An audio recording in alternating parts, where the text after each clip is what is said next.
नमस्कार, मैं हूं हरिशंकर व्यास। सेंट्रल हॉल में आपका स्वागत है। राष्ट्रीय स्वयंसेवक संघ की प्रतिनिधि सभा बैठक को लेकर बहुत कौतुक था। ऐसा इसलिए था क्योंकि केंद्र में मोदी सरकार के गठन के बाद यह पहली बैठक थी।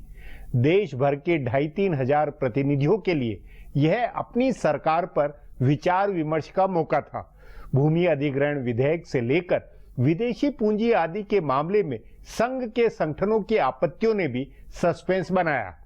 यह भी चर्चा हुई कि केंद्र में भाजपा सरकार के चलते आरएसएस के आला स्तर पर फेरबदल संभव है।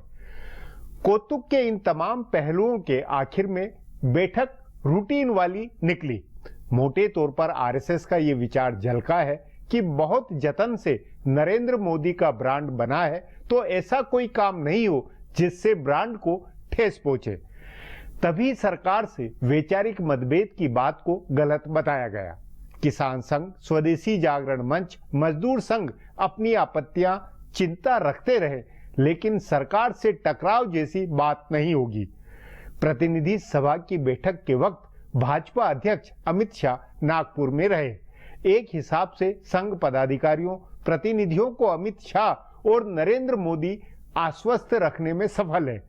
विवादित मुद्दों पर आपसी सहमति और पूर्व सलाह मशविरे का रास्ता तय हुआ है। कह सकते हैं कि संघ परिवार पूरी तरह नरेंद्र मोदी के ब्रांड की महिमा में मोदी नाम केवलम का कीर्तन अपनाए रखेगा। आज इस पर चर्चा है, मगर उससे पहले गपशप और खास सुर्खियां है। शुरुआत सियासी गपशप से करते हैं।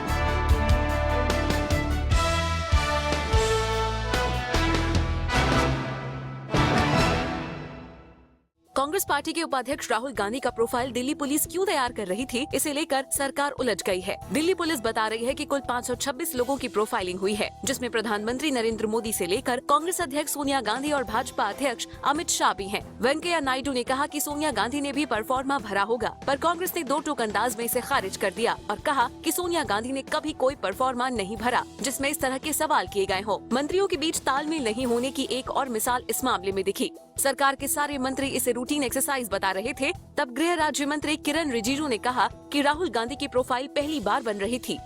यह सवाल उठा कि वे 11 साल से सांसद हैं, तो अब जाकर उनके बारे में पूछताछ करने और प्रोफाइल बनाने की दिल्ली पुलिस को क्यों सूझी। ऊपर से दिल्ली पुलिस के 2 पूर्व कमिश्नरों ने भी रूटीन एक्सरसाइज बताने के पुलिस और सरकार के दावे की हवा निकाल दी। बीके गुप्ता और वेद मारवा ने कहा कि उनके किसी भी पद पर रहते हुए किसी सांसद या नेता का ऐसा प्रोफाइल तैयार नहीं किया गया। दूसरी ओर सरकार के संसदीय प्रबंधक संसद सत्र के दौरान हुई पूछताछ को लेकर अलग चिंतित हैं। उन्होंने ये पूछा है कि अगर ऐसी प्रोफाइल बनती भी है तो एन बजट सत्र के बीच में ऐसा करने की क्या जरूरत थी। गौरतलब है कि दिल्ली पुलिस के एक अधिकारी ने 12 मार्च को राहुल गांधी के सरकारी आवास पर जाकर उनके बारे में पूछताछ की थी। लोकसभा में भले कांग्रेस के सांसदों की संख्या घटकर सिर्फ 44 रह गई है, लेकिन इनका झगड़ा बढ़ गया है। लोकसभा में कांग्रेस की संसदीय टीम के बीच तालमेल नहीं बन पा रहा है। संसद के नेता मल्लिकार्जुन खड़गे और उप नेता कैप्टन अमरिंदर सिंह के बीच कोई तालमेल नहीं है। अमरिंदर सिंह आमतौर पर सदन से गायब ही रहते हैं। पार्टी के मुख्य सचेतक ज्योतिरादित्य सिंधिया जरूर सक्रिय हैं, लेकिन उनकी सक्रियता सदन के नेता और कुछ दूसरे नेताओं को अच्छी नहीं लग रही है। पार्टी के जो दूसरे सांसद हैं, वे इस बात की शिकायत कर रहे हैं कि संसदीय नेताओं की वजह से उनको बोलने का मौका नहीं मिल पा रहा है। बताया जा रहा है कि पश्चिम बंगाल के सांसद अधीर रंजन चौधरी ने कांग्रेस अध्यक्ष सोनिया गांधी से इसकी शिकायत की है कि उनको बोलने का मौका नहीं मिल पा रहा है। असल में लोकसभा में भूमि बिल पर हुई बहस के बाद ये झगड़ा और तेज हुआ। इस बिल पर ज्योतिरादित्य सिंधिया और पार्टी के और सचेतक दीपेंद्र हुड्डा ने बहुत लंबा भाषण दिया। तभी कई सांसदों ने कहा कि पार्टी को समय आवंटित हो रहा है, उसका ज्यादा हिस्सा संसदीय नेताओं के हिस्से में जा रहा है और दूसरे सांसदों को बहुत कम मौका मिल पा रहा है। पार्टी नेताओं का कहना है कि सांसदों की संख्या कम होने और आधिकारिक रूप से मुख्य विपक्षीय पार्टी नहीं होने की वजह से कांग्रेस को मिलने वाला समय कम हो गया है, इसलिए समस्या हो रही है।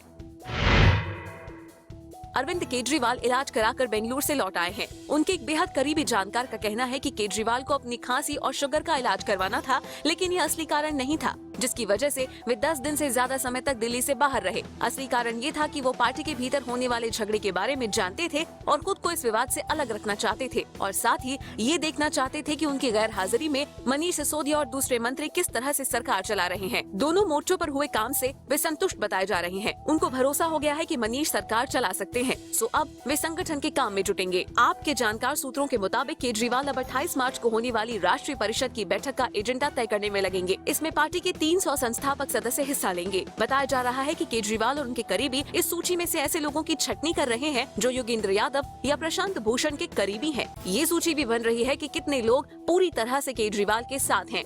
जो दुविधा में हैं, उनसे खुद केजरीवाल बात करके समझाएंगे। सूत्रों के मुताबिक समाजवादी और वामपंथी सोच वाले नेताओं, कार्यकर्ताओं को किनारे करने की कोशिश होगी।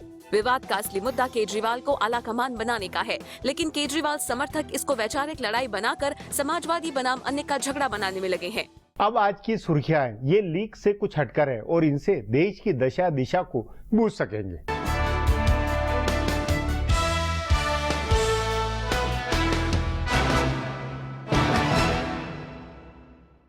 जाटों को ओबीसी कोटा के तहत आरक्षण देने के केंद्र सरकार के फैसले को आज सुप्रीम कोर्ट ने रद्द कर दिया है। सुप्रीम कोर्ट ने अपने फैसले में कहा कि केंद्र सरकार का फैसला दशकों पुराने आंकड़ों पर आधारित है और आरक्षण के लिए पिछड़ेपन का आधार सामाजिक होना चाहिए, न कि आर्थिक या शैक्षणिक। सुप्रीम कोर्ट ने ये भी कहा कि केंद्र सरकार को ट्रांसजेंडर जैसे नए पिछड़े ग्रुप को ओबीसी के तहत लाना चाहिए। सुप्रीम कोर्ट के फैसले के बाद केंद्रीय ग्रामीण विकास मंत्री वीरेंद्र सिंह ने कहा कि केंद्र सरकार जाट आरक्षण का समर्थन करती है और कोई कमी रह गई है तो उसे सरकार दूर करेगी। सरकार सुप्रीम कोर्ट की बड़ी बेंच में अपील करेगी और अपनी बात रखेगी। हरियाणा के पूर्व मुख्यमंत्री भूपेंद्र सिंह हुड्डा ने भी कहा कि केंद्र सरकार को सुप्रीम कोर्ट के समक्ष पुनर्विचार याचिका दायर करनी चाहिए, क्योंकि एनडीए ने भी जाट आरक्षण का समर्थन किया था। गौरतलब है कि पिछले साल मार्च में तत्कालीन मनमोहन सिंह की केंद्र सरकार ने 9 राज्यों के जाटों को ओबीसी लिस्ट में शामिल किया था।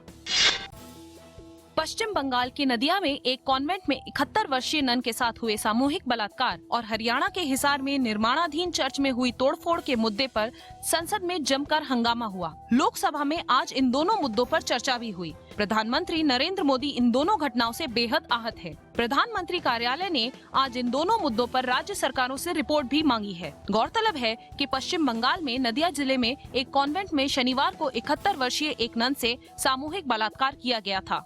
उधर हिसार के कैमरी गांव के नजदीक कुछ दिन पूर्व एक निर्माणाधीन चर्च पर लगे ईसाई समुदाय के क्रॉस को तोड़ दिया गया था और उस दौरान चर्च में हनुमान की मूर्ति और भगवान राम का झंडा भी लगा दिया गया था। प्रधानमंत्री नरेंद्र मोदी ने भूमि अधिग्रहण बिल पर लोकसभा में मतदान के दौरान सदन से गैर हाजिर रहने वाले भाजपा के 20 सांसदों के प्रति सख्त रुख अपनाया है। आज भारतीय जनता पार्टी के संसदीय दल की बैठक में प्रधानमंत्री ने उन सभी सांसदों को सख्त हिदायत दी। संसदीय दल की बैठक के दौरान संसदीय कार्य मंत्री वेंकैया नायडू ने उन सभी 20 सांसदों के नाम लिए जो लोकसभा में मतदान के दौरान गैर हाजिर थे। इसके बाद प्रधानमंत्री नरेंद्र मोदी ने सभी 20 सांसदों को अपनी अपनी जगह खड़े होने को कहा और फिर उन्होंने चेतावनी दी कि आगे से ऐसा नहीं होना चाहिए। गौरतलब है 10 मार्च को लोकसभा में भूमि अधिग्रहण संशोधन विधेयक 9 अहम बदलाव के साथ ध्वनि मत से पारित हुआ था। दिल्ली के मुख्यमंत्री व आम आदमी पार्टी के संयोजक अरविंद केजरीवाल, दिल्ली के उप मुख्यमंत्री मनीष सिसोदिया और आप के वरिष्ठ नेता योगेंद्र यादव मानहानि के एक केस में आज दिल्ली के करकरडूमा कोर्ट में पेश हुए। तीनों नेताओं की उपस्थिति दर्ज कर लेने के बाद कोर्ट ने उन्हें जाने की इजाजत दे दी। इस मामले की अगली सुनवाई 2 मई को होगी। गौरतलब है कि वकीलों की हड़ताल का हवाला देते हुए केजरीवाल, सिसोदिया और योगेंद्र यादव ने आज की पेशी के लिए छूट मांगी थी, लेकिन कोर्ट ने कड़ा रुख अपनाते हुए उन्हें दोपहर 2 बजे से पहले पेश होने का निर्देश दिया था। कोर्ट ने ये भी कहा कि केजरीवाल, सिसोदिया और योगेंद्र यादव के दिल में कानून के प्रति कोई सम्मान नहीं है। गौरतलब है कि वकील सुरेंद्र कुमार शर्मा ने इन लोगों पर मानहानि का मुकदमा दायर किया था। फिलहाल अब एक ब्रेक है, फिर खुलासा होगा।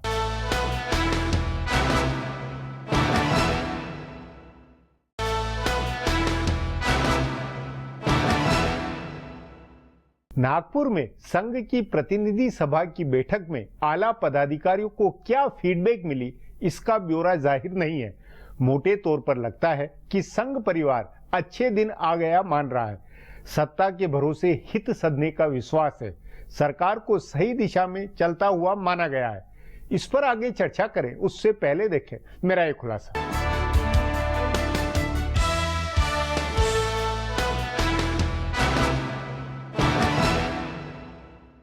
नागपुर में राष्ट्रीय स्वयंसेवक संघ की 3 दिन की अखिल भारतीय प्रतिनिधि सभा की बैठक रूटीन वाली रही।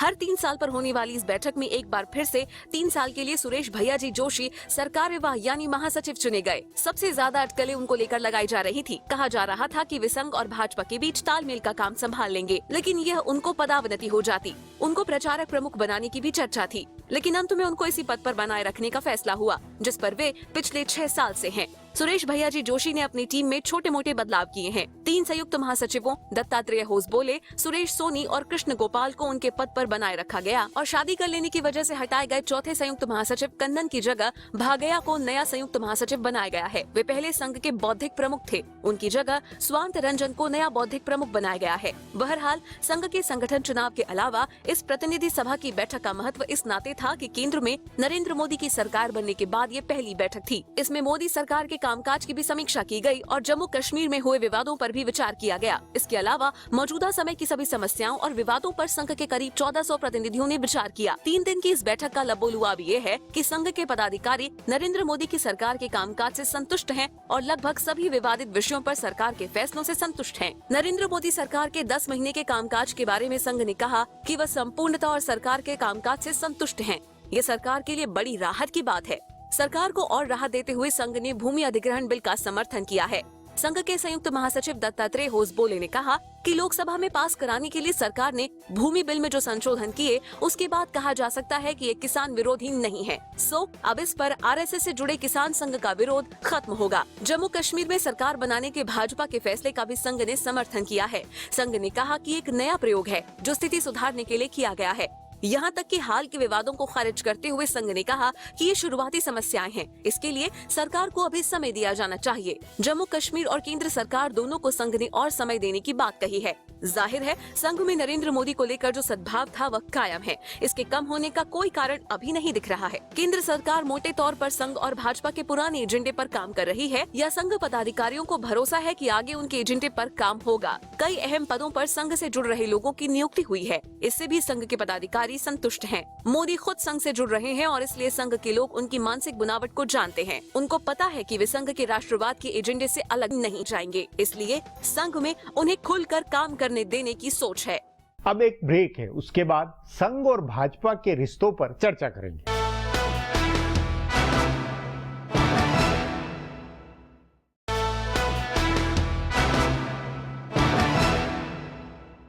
प्रचारक नरेंद्र मोदी की सरकार पर यदि प्रचारक जमात विचार करने बैठे तो संतोष स्वाभाविक है। उस नाते आरएसएस के आला पदाधिकारी हो या प्रतिनिधि सभा के प्रतिनिधि, सभी सत्ता में यदि अपना सशक्तिकरण महसूस कर रहे हैं तो गलत नहीं। हकीकत में पूरा परिवार और संगठन मोदी के व्यक्तिगत ब्रांड से अभिभूत है। इस पर चर्चा के लिए आज मेरे साथ वरिष्ठ पत्रकार वीरेंद्र कपूर है।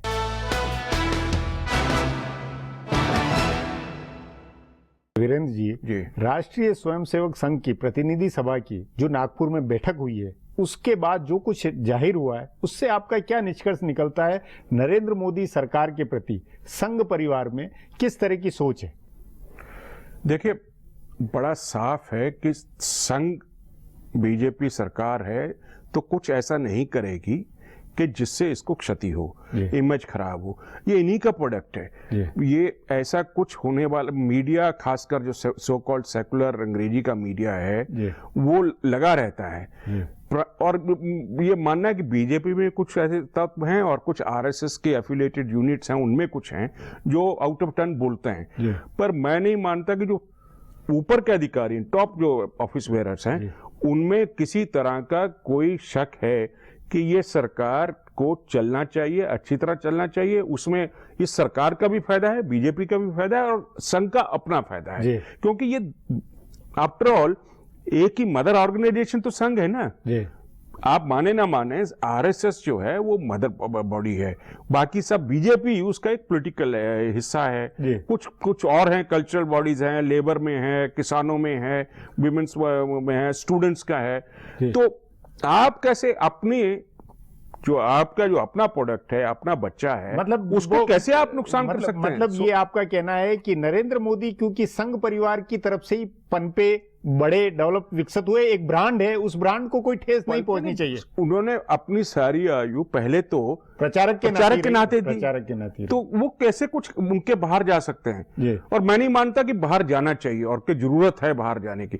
ये कुछ लोगों की विशफुल थिंकिंग है कि संघ अब जो है लड़ाई करेगा, मोदी जो है ये ज्यादा लिबरल हो रहे हैं, एजेंडा से बाहर जा रहे हैं। ये नहीं समझते कि तालमेल रहता है। नहीं, लेकिन विचारधारा के मामले में आर्थिक सुधारों की प्राथमिकता हो, भूमि अधिग्रहण हो, स्वदेशी जागरण मंच की चिंता हो, ये जो एक विचारधारा के अंतर में अप्रोच को लेकर फर्क नजर नहीं आता। बिल्कुल जाहिर होता है। देखिए, राजनीति में जब आप पावर में आते हैं तो मान्यताएं बदलती है, रियलिटी बदलती है। आपको जो नजर आता है, क्यों कहते हैं कि अरे नरेंद्र भाई आ गए, जब वाजपेयी पहली दफा वाजपेयी जब फॉरेन मिनिस्टर बने तो लोगों ने कहा अरे ये तो नेहरू की पॉलिसी चलाए जा रहे हैं। भाई जब पावर में आए तो वो जो 25-30 साल जो है वो करते थे कि सोवियत यूनियन के एक हम लोग हैं, एक टोडी हैं, जो दलाल हैं, वो सब बदल दिया। वही नॉन अलाइन पॉलिसी बदली, एकदम कोई क्लियर कट कहीं पे नहीं हो सकता। मतलब सत्ता की वास्तविकताओं से अगर नरेंद्र मोदी व्यवहार में या राजकाज में कुछ बदले तो उस पे आरएसएस रियलिटी है ना, वो रियलिटी को आरएसएस मान चुका है और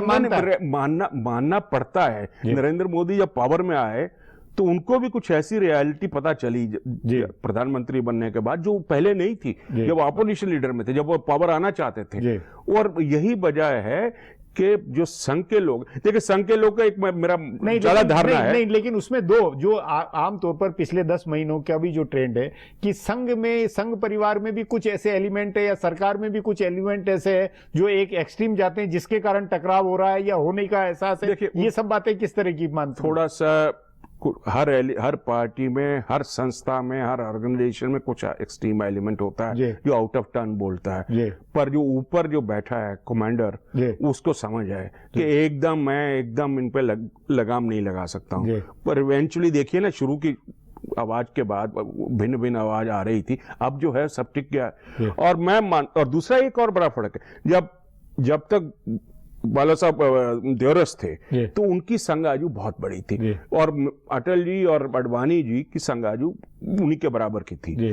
अब जो हमारे जो आरएसएस के जो चीफ हैं और मोहन भागवत जी और जो लोग, इनकी संगाजू और नरेंद्र मोदी की संगाजू में ज्यादा अंतर नहीं है, ऑलमोस्ट बराबर के हैं। तो वो समवर्ती होने के कारण भी एक परस्पर समझ होगी, या उस पर टकराव, अहम का टकराव भी हो सकता है? टकराव नहीं होता है, टकराव देखिए संघ के लोग, ऊपर के जो लोग हैं सीधे लोग हैं, वो आप उनको सिर्फ थोड़ा सा बेनिफिट ऑफ डाउट दीजिए कि क्योंकि उन्होंने दीन दुनिया सिर्फ संघ में ही देखी है, तो कहीं ना कहीं वो समझते हैं, थोड़ी देर में समझ आती है कि खासकर एडमिनिस्ट्रेटिव पॉलिटिकल डिफिकल्टीज क्या होती हैं देश को चलाने के लिए। पर ये कहना कि वो रोड़ा अटकाएंगे वो गलत है। मैं ये मानता हूं कि अच्छा तालमेल रहेगा। और आप देखिए कि उन्होंने जो जनरल सेक्रेटरी हैं उनको नहीं बदला है। जी, वो यथास्थिति रही है। भैया जी जोशी जी नहीं, वही है पुरानी स्थिति में, बिल्कुल हैं। और ये कहा जा रहा था कि मोदी जो है उनके एक अच्छे संबंध है उस वाले जिससे उनको लेकर आए। वो तमाम पतंगबाजी थी, वो पतंगबाजी। लेकिन आपका मानना है? मैं अब भी ये कहता हूं कि संघ को अपने कार्य में, मोटी बात कहता हूं, हिंदू समाज में जो कमियां हैं, विकृतियां हैं, उनको दूर करे, राजनीति को छोड़ दीजिए। नहीं, पर राजनीति तो की धारा ही तो संघ से निकली, तो वो धारा ऊपर टॉप उस विचारधारा राजनीति में हैं, आपके ही आदमी हैं, उनको करने दीजिए। नहीं, तो उसमें भी तो बुनियादी सवाल ये कि जैसे जम्मू कश्मीर वाला मामला हो, भूमि अधिग्रहण हो, धारा 370 हो, ये जो बुनियादी मंदिर वाला मसला हो, कश्मीर का ही लीजिए, जम्मू कश्मीर का लीजिए। आप जो है रोज आना एक छोटी सी घटना होगी उस पर नहीं, आप ब्रॉडर जो कि लक्ष्य क्या है पीडीपी के साथ, उस नाते आपका मानना है कि संघ की प्रतिनिधि सभा या वहां जो अभी ये सब इकट्ठे होंगे वो एक समझ के साथ में, आप जो है नरेंद्र मोदी की या अमित शाह की या बीजेपी की नीयत पे शक मत करें। वो कर रहे हैं। असली मुद्दा ये कि नीयत पे शक नहीं, नीयत में शक नहीं करें। वो भी उतने ही संगीन जितने आप हैं, पर कुछ मजबूरियां हैं, क्योंकि जो प्रैग्मेटिक पॉलिटिक्स होती है उसमें कुछ करना पड़ता है, जो कि आप जो हम लोग जो बाहर बैठे हैं आइडियलिस्ट हैं, अरे साहब ऐसा होना चाहिए था। तो यहाँ सवाल ये आता है कि फिर आप वो एक तरह से परसेप्शन में, पब्लिक में भी ये कि आप अपनी विचारधारा और उसके साथ समझौता कर रहे हैं, तो उस संकट से संघ कैसे निकलेगा? तो उस संकट से संघ कैसे निकलेगा? समझौता तो देखिए, राजनीति का मतलब ही समझौता है। आपने देख लिया जो 8 दिन हुए और केजरीवाल का क्या हाल हो रहा है, किस तरह इतने समझौते। नहीं, देखिए संघ परिवार और भाजपा के अंदर जो वैचारिक बुनावट है, जो संगठन है, उसमें उनको वो चिंता तो करनी पड़ेगी। इसलिए मैं कह रहा हूं कि संघ परिवार को एक लार्जर लक्ष्य और वो है हिंदू समाज को इकट्ठा करना, हिंदू समाज को आदर्श बनाना। हिंदुओं में जो बहुत कमियां हैं, कल्चरल कमियां हैं, कास्ट की कमी है, मतलब कि ये सोचिए कि एक अच्छा नागरिक अच्छा बन जाए तो देश अपने। और एक ओवरऑल पॉइंट ये है, अब समय आ गया है 65-66 साल पार्टीशन के बाद, वो जो पार्टीशन का जो माइंडसेट है, संघ उससे बाहर निकले और सचमुच निकलना चाहिए। वो संघ बनी थी उस टाइम जब देश में ब्रिटेन की तैयारियां हो रही थी। मतलब आपका ये कहना है कि राजनीतिक नेतृत्व वक्त के अनुसार बदलता है, राजनीतिक व्यवहार के अनुसार, वास्तविकताओं के अनुसार बदला हुआ है, उसको समझते हुए संघ भी अपने को, संघ को इसलिए कि संघ का जो ओवरऑल माइंडसेट है, मुझे लगता है अभी भी वो पार्टीशन से पहले का गवर्न है। उस नाते आपका मानना है कि अब थोड़ा लेकिन निकलना ये जो पीढ़ी है, ये जो अभी कुछ हो रहा है, वो आपका भरोसा है कि ये सब ठीक ठाक है, अभी कोई ज्यादा